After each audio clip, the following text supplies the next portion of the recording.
Aquarians कुंभ राशि, let's see कि आपके लिए कैसा रहेगा मार्च का सेकेंड हाफ, 15 मार्च से 30 मार्च 2025 आप सबके लिए क्या सब लेके आ रहा है, क्या सब ध्यान रखना चाहिए, क्या एक्सपेक्टेशंस रख सकते हैं आप सेकेंड हाफ ऑफ मार्च से। लेट्स सबसे पहले देखते हैं कि आपका एनर्जी कैसा रहेगा 15 से 30 मार्च के बीच में। कुंभ राशि एक्वेरियंस एनर्जीज,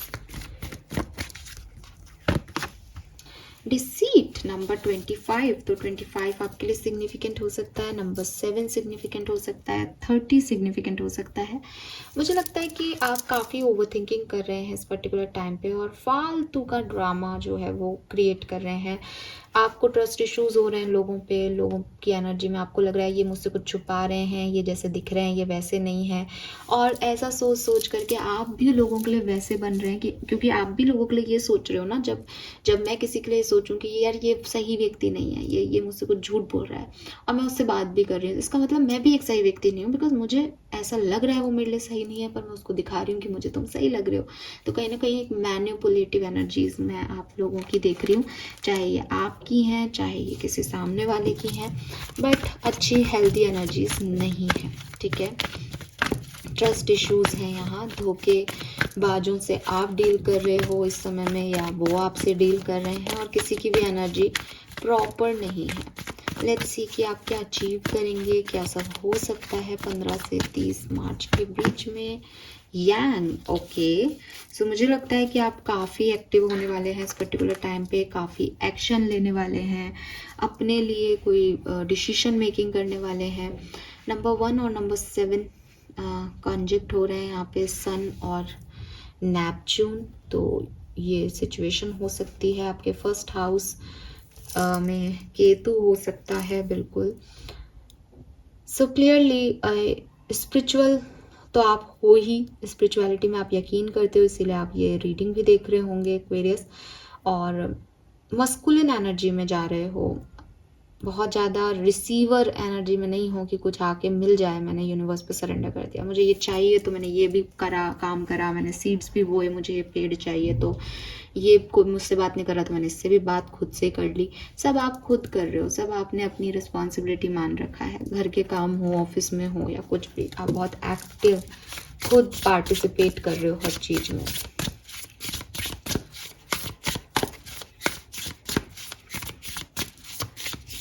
बोल्ड भी हो रहे हो काफ़ी इस पर्टिकुलर टाइम पे, बट ये डिसीटफुल एनर्जी है, ये रियलिटी नहीं है शायद आपकी, ये आप बनने की कोशिश कर रहे हो या आप होने की कोशिश कर रहे हो ताकि आपके लिए चीज़ें ठीक हो। लेट्स सी कुंभ राशि की हो क्या रहा है, क्या क्या इवेंट घट रहे हैं यहाँ पे। Thank you. All right, we have queen of swords, yes practicality है यहाँ पे, एंड द स्टार। सो आप ना दिमाग और गट फीलिंग का कॉम्बिनेशन हो रहे हो इस समय। ठीक है, आप एक तरफ तो बहुत स्ट्रॉन्ग प्रैक्टिकल डिसीजन मेकिंग करनी है और किसी की सुननी नहीं है, अपने इमोशंस की तरफ जाना नहीं है टाइप पर्सन हो रहे हो, और दूसरी तरफ आप एक स्पिरिचुअल बीइंग हो, आपकी इंट्यूशन बहुत हाई है, आप एक स्टार सीड हो सकते हो, आपने जितनी भी जर्नी देखी है वो आपके इमोशंस से होकर के ही गुजरी है। सो बहुत ऐसी कॉन्फ्लिक्टेड एनर्जी है, लेकिन डोंट वरी, मुझे लगता है कि जब 15 मार्च का टाइम शुरू होगा तो 15 से 22 मार्च तक आप काफ़ी बोल्ड सामने आओगे विद दिस यांग एनर्जी कि ये सारे काम मेरे हैं, मुझे काम करने हैं और आप उन्हें अच्छे से करोगे भी। ठीक है, with this queen of swords, वो किसी से नहीं डरती, वो अपने डिसीजन खुद लेती है और आप अच्छे से अपने डिसीजन मेकिंग करोगे और आप देखोगे कि वो ग्राउंडेड भी है विद दिस ग्रीनरी, वो ग्राउंडेड है यहाँ पे, वो हवा में नहीं उड़ रही लेकिन वो अब तीखी हो गई है, शब्दों में एक तीखापन है, एक बोल्डनेस है कि उसको ये काम करना है तो वो किसी पे डिपेंड नहीं हो सकती, तो वो खुद ही कर रही है। ठीक है, और आप लोगों से डरने वाले भी नहीं हो, अगर कोई आपको झुकाने की कोशिश करेगा तो आप ज़्यादा स्ट्रॉन्ग होके अपने ओपिनियन रखोगे, तो आप किसी से डरने वाले नहीं हो, बहुत ओपिनियटेड हो इस समय। विद द स्टार आफ्टर 22 मुझे ऐसा लगता है कि हीलिंग होगी आपकी, पॉजिटिव साइड में आप वर्क करोगे, आसमान को देख के बात करना, चांद सितारों से अपनी एनर्जीज को अलाइन करना, ये सब आपकी एनर्जी रहेगी। तो ओवरऑल एक बहुत स्ट्रॉन्ग पीरियड ये मुझे आपके लिए दिख रहा है, ठीक है। Let's see more cards for Aquarians.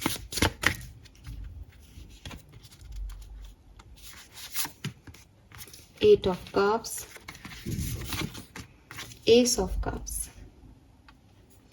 सो मुझे लगता है कि कुछ चीज़ों को पीछे छोड़ोगे आप 15 से 21-22 मार्च में ना। आप अपनी लाइफ में, चाहे ये लव सिचुएशंस हो, चाहे ये करियर की हो, आप कुछ चीज़ों को ड्रॉप कर दोगे, कुछ चीज़ों को पीछे छोड़ के और नई चीज़ों के साथ आगे बढ़ने, ये उसकी एनर्जी की होगा जो देखा जाएगा with this queen of swords. Practically यही ठीक है कि मैं इस एनर्जी को छोड़ दूँ, क्योंकि इमोशनली मैं इसमें बहुत कनेक्टेड हूँ। तो अब मुझे आगे बढ़ना है, तो मुझे इमोशंस को साइड करना होगा और कुछ नई एनर्जीज को चेक इन करना होगा। तो आप में से काफ़ी लोग ये करेंगे 15 से 30 मार्च के बीच में कि जिन चीज़ों से आप इमोशनली कनेक्टेड है उनको साइड करके क्वीन ऑफ सोर्ड्स की एनर्जी में आएंगे कि प्रैक्टिकली क्या सही है, वो डिसीजन मेकिंग लेंगे। एस ऑफ कप्स मुझे कहता है कि हो सकता है कि आपके करियर में या जॉब में या बिजनेस में आपको कोई पर्सन मिले, या आपको कोई फाइनेंशियल अपॉर्चुनिटी मिल सकती है, या जॉब का ऑफर मिल सकता है इफ़ यू वांट, ठीक है। लेकिन ये जो है ये 22 तारीख के बाद मिलेगा। नई अपॉर्चुनिटी, नए लोग आपकी लाइफ में आएंगे, ठीक है। लेकिन उससे पहले एक फेज ऐसा आएगा जब आप इमोशंस पे वैल्यू नहीं करोगे और प्रैक्टिकली अपनी लाइफ को डील करोगे। दैट्स इट मेरे ख्याल से। चलो एक कार्ड और ले लेते हैं। 4 of swords, why are not you resting. और देखो क्वीन ऑफ सोर्ड्स और ये यांग एनर्जी मुझे कह रही है कि आप रेस्ट नहीं कर रहे हो, आपको बहुत सारे काम करने हैं जैसे। तो यूनिवर्स आपसे कह रहे हैं कि ज़्यादा दिमाग मत लगाओ किस सिचुएशन पे और रेस्ट करने की कोशिश करो। लेट्स सी आपका गाइडेंस क्या है, यहाँ से देखेंगे हम guidance for you. Don't worry, you will find your way, the red rose. So clearly आपकी लाइफ में जो भी ऑब्स्टिकल्स थे आप उनसे बाहर आओगे, जॉयफुल एनर्जी में आओगे और केयर फ्री होगे, ठीक है। सो एक्वेरियस ज़्यादा परेशान होने की ज़रूरत नहीं है, अच्छा टाइम है, बट इमोशन साइड में रह के थोड़े से तो आप बोल्ड हो रहे हो यहाँ पे। Fine, this is all for you. Thank you so much reading को देखने के लिए। चैनल को लाइक और सब्सक्राइब कीजिएगा। Bye bye.